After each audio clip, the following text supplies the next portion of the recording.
रूस यूक्रेन जंग के हवाले से तमाम तरह अपडेट्स हम आप तक पहुंचा रहे हैं। तो सबसे पहले इस वक्त का बड़ा अपडेट आपको बता दें, यूक्रेन के एयर स्ट्राइक के बाद रूस का जवाबी हमला, रूस का यूक्रेनी फौज पर बड़ा हमला हुआ है। यूक्रेन के फौजी अड्डों पर क्रूज मिसाइल दागी गई है। क्रूज मिसाइल ओनिक्स से हमला किया गया है और हमले में 40 फौजियों की मौत हो गई है। तो लगातार रूस और यूक्रेन के दरमियान जंग जारी है और ये बड़ा अपडेट आपको बता रहे हैं। रूस के हमले में 40 फौजियों की मौत हुई है।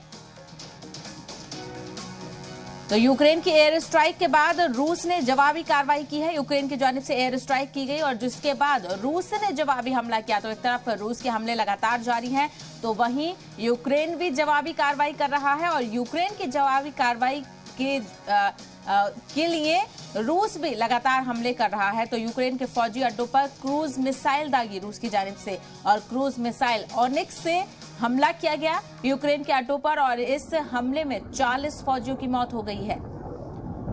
तो रूस यूक्रेन जंग के हवाले से इस वक्त की बड़ी खबर आपको बता रहे हैं।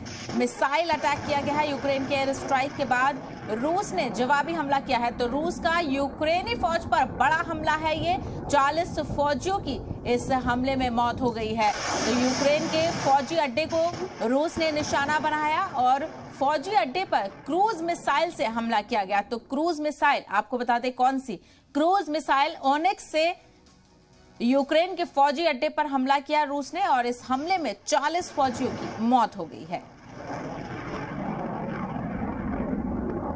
तो ये तस्वीरें देखिए, एक तरफ ऑयल डिपो में किस तरीके से तबाही का मंजर दिख रहा है।